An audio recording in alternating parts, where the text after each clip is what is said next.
What's going on, everybody? You have Tone here, back with some more Draft League content after some time off, and we are here with my draft analysis for the PBAL, a Wi-Fi Draft League format that will be taking place in Brilliant Diamond and Shining Pearl. So yeah, this is my first Draft League back after taking some time off due to just being way too burnt out from Mons and Draft League in general. Took some time off. I don't know if you guys saw my last video where I did take part in the PBAL World Cup. That was a really fun time for sure. But yeah, after some time away, I am back in the Draft League scene and back in Draft League format in Brilliant Diamond and Shining Pearl, my first Draft League in this format. So yeah, definitely something new to look forward to on the channel and in general for my sake. So in terms of the PBAL, I have been in this league before. I've been in this league twice actually. Once in Gen 7 and once in Generation 8. I didn't upload any of those, but both the teams that I drafted were pretty fun, and this team that I ended up drafting for BDSP is also very I don't want to say unique, but it had a lot of fun Pokemon on it. I'm looking to try out both new and old. So with that out of the way, let's just jump right into what I ended up drafting for this league. So how it works, there are 12 coaches for this draft league. Each team is given, it's a tier draft, so you draft a tier 1, a tier 2, 2 tier 3s, a tier 4, a tier 5, and then you get 400 points to get any combination of 4 other mons, as long as you don't exceed 400. So while the Pokemon that I do draft won't show the tier that I drafted them in, I will just go over, briefly mention the tier that they were in when I drafted them. So without further ado, let's jump into the team I ended up drafting. So out of 12 coaches, I had the 10th pick in the draft, which is, it's not the best, but I'm more accustomed and I actually prefer drafting towards the back, just because with all the good mon, I know I don't be able to get a top tier quality mon that usually gets taken in the first round, early on in the draft. So definitely I'm not getting access to Garchomp and Fernape, Latios, stuff like that. I also want to mention that for this draft league, both Mew and Manaphy have both been banned, so I don't have to worry about facing either of those in this format. I was kind of hoping they stretched the Gengar too, but I digress. Regardless though, with the 10th pick in the draft, I wasn't expecting to get anything overly threatening. I knew I'd get a good Pokemon, but I wasn't really expecting much in terms of availability. I at least wanted my round 1 pick to be something versatile and can fulfill a multitude of roles. And there was one Pokemon, there were technically 3 Pokemon I was looking at when it came to my pick, but there was one Pokemon that I thought would be taken earlier on in the draft that I kind of was surprised fell to me. So with that 10th pick, I ended up snacking up Gliscor, which, I'm not going to lie, like I said, really surprised the thing fell to number 10. To be perfectly honest, it's probably one of the more unique and better Pokemon in Brilliant Diamond and Shining Pearl, being ground and flying type, good solid base 95 speed tier, but more importantly, it can fulfill a multitude of roles, especially on top of the fact that it does get access to Poison Heal. So yeah, being able to automatically heal 1/8 of your HP after every turn if you've been poisoned is such a big boon for a Pokemon like Gliscor, especially considering it only has 2 weaknesses in water and a 4 times weakness in ice. Other than that though, Gliscor can fulfill a multitude of roles, whether it be Swords Dance, whether it be as a Stealth Rocker, or as a Defogger. So yeah, the variety for Gliscor is definitely there, depending on what I need from my team to fill out.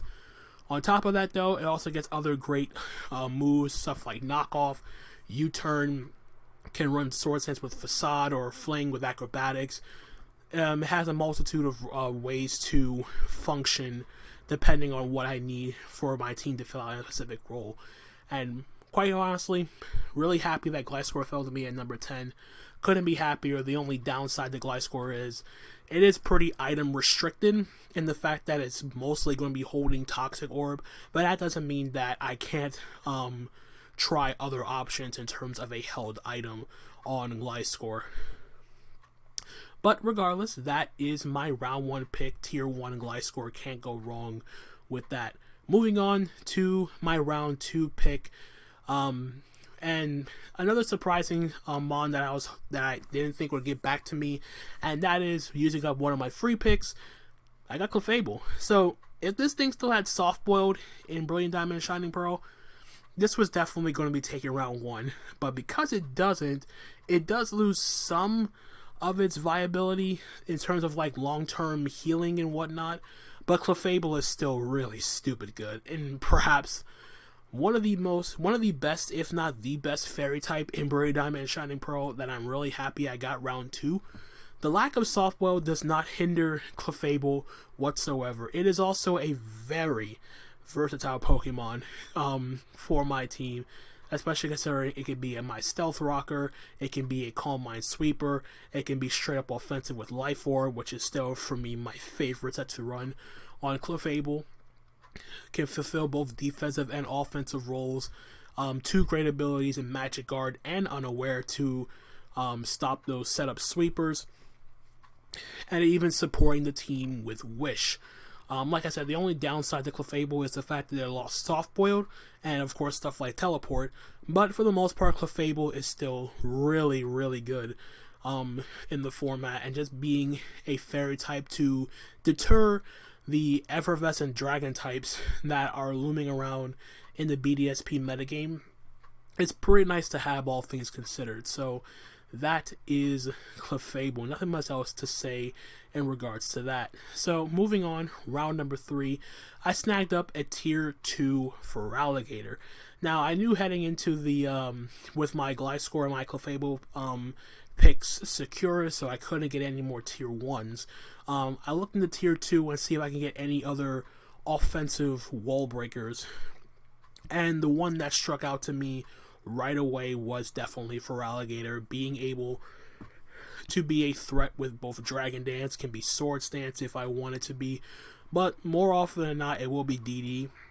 It can even pull off Agility, but having the ability to boost its attacking stats, and on top of that have access to Sheer Force, so he has Sheer Force, Life Orb Liquidations, Ice Punch for grass types, Crunch for additional coverage. Like, it really mostly only needs those 3 moves more often than not, and it still gets access to other stuff like Earthquake, and can even somewhat function as a special attacker if I want to go that route. But it's the option's there, but it's not really a likable option as far as I'm concerned. But I've seen it being pulled off at times, from time to time, and it also gives me a pretty good speed tier between Clefable and Gliscor, trying to fill out the speed gap that I have at the moment, trying to balance the team out a little bit by having some more offense, and on top of that having a good strong priority with Aqua Jet. So yeah, very formidable wall breaker. So yeah, that is the Feraligatr. Can also function as a more bulkier Pokemon if I want to do that, but we'll see what happens in the weeks to come. So moving on, bit of a stretch pick or a reach for round 4, but I felt it was warranted considering what the Pokemon was and what tier was in. And that pick is a round 4 Venomoth. Yes, Venomoth was tier 4, and I have never seen a Pokemon disrespected so much in BDSP than Venomoth. It may not be the strongest Pokemon right off the bat, but you have to respect the fact that it does get access to Tinted Lens and Tinted Lens boosted Bug Buzz, which is pretty much unresisted by every Pokemon unless that Pokemon is either 4 times resistant, which because of Tinted Lens will become half resistant, or the Pokemon is running Soundproof. Other than that though, even Steel types, which are normally a good check to Venomoth, aren't really checks unless they're heavily invested in special defense. And if they are, it makes the rest of my team a little bit more formidable, especially considering I have Feraligatr. So Pokemon that can usually check Feraligatr, trying to check Venomoth, have fun trying to check both, is basically what I'm trying to get at. Venomoth is still very, very good, can also function outside of Quiverant, can also be a defogger, in quotation marks, defogger. It also gets access to, I believe it still gets access to Toxic Spikes and, like defog and whatnot, but yeah, Venomoth is mostly going to be used as a potential Quiverant sweeper, and unprepared teams will definitely be feeling the wrath of Venomoth, and hopefully I can make them reconsider making this thing a tier 4 Pokemon. So had to reach out and get it with my round 4 pick. Moving on, round number 5, we picked up our tier 3 Registeel. Now Registeel, not the best steel type I could have grabbed at this point in time, but most of the good steel types were gone at this point, and for the most part, I wanted to grab a steel type just so I have that added check, not only to dragon moves but also to psychic resistance and all that stuff. And Registeel gave me another good option for stealth rock, so I don't have to bring rocks on either my Gliscor or my Clefable.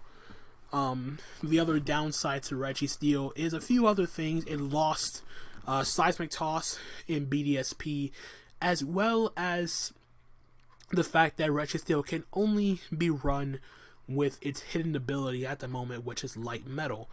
Light Metal halves Registeel's weight, which in essence would also weaken the power of Heavy Slam. So more often than not, I will be stuck using Iron Head, since it's more or less the same power depending on the target. But regardless, despite the cons against Registeel, it can still function very well as a very bulky defensive Pokemon, and it pairs really well in tandem with Clefable keeping it healthy with potential Wish support, as well as being able to take hits from poison and steel attacks which threaten Clefable, and Clefable in return can resist fighting moves for the Registeel. But yeah, it can also function as a status spreader with Thunder Wave to force added speed control for my team. So yeah, that is the Registeel pick for round 5. Round 6, I moved back into tier 2 and picked up a round 6 Rotom Heat. Now this Pokemon definitely fit my team's needs.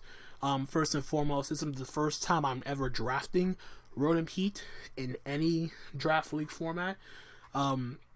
But Rotom Heat fits a lot of needs from my team. First and foremost, it gives me a fire and an electric type, which I did not have at the moment.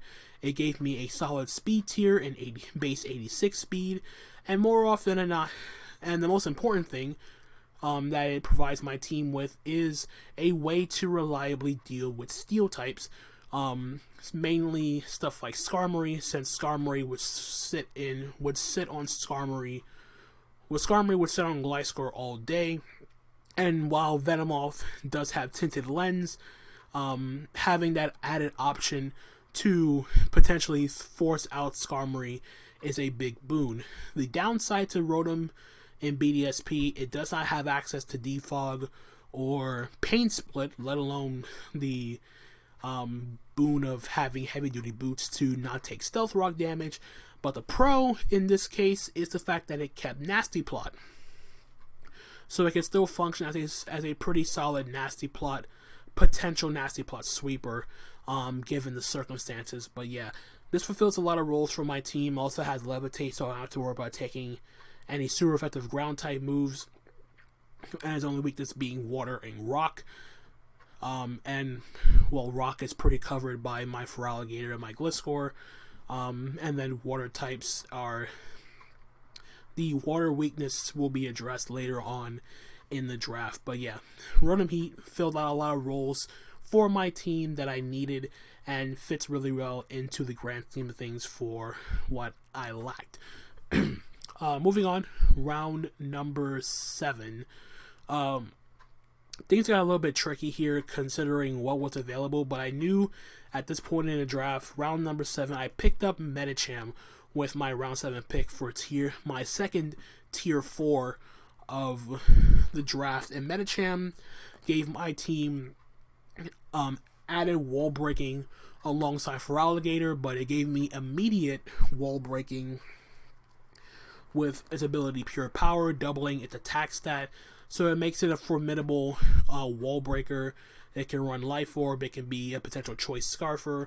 It gets a multitude of coverage options to go along with powerful physical attacks, so Fire Punch, Ice Punch, Thunder Punch, not to mention its dual stab like High Jump Kick, Drain Punch, Zen Headbutt, and even Priority with Fake Out, and I think it still has Bullet Punch. I could be wrong on that aspect, but I know for sure it has Fake Out.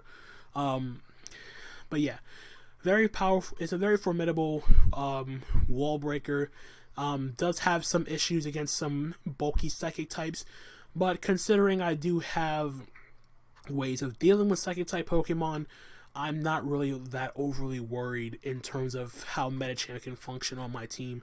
And more or less, like I said, having that added physical wall breaking power is very, very important, I felt, for how the team progressed in terms of like having the immediate power as opposed to just using Feraligatr to like set up and sweep and all that stuff. So yeah, that is the Medicham pick.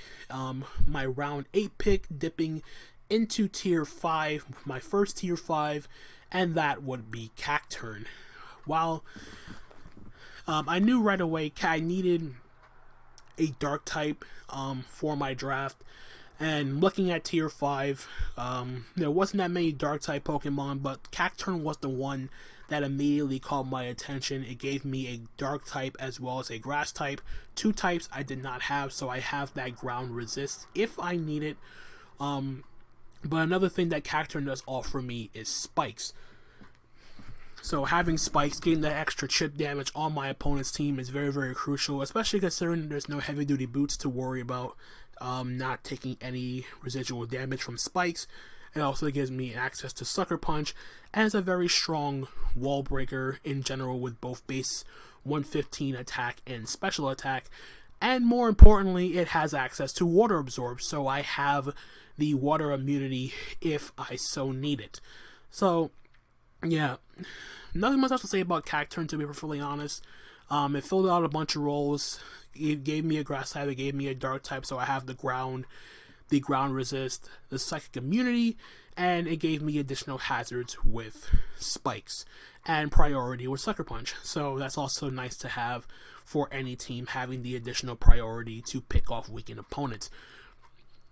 So that is my Cacturne. Then moving on and picking up my second tier 5 of the draft. There was one I wanted in Kecleon, but Kecleon got taken, so I went with my backup option, and that is none other than the big bad Ursaring.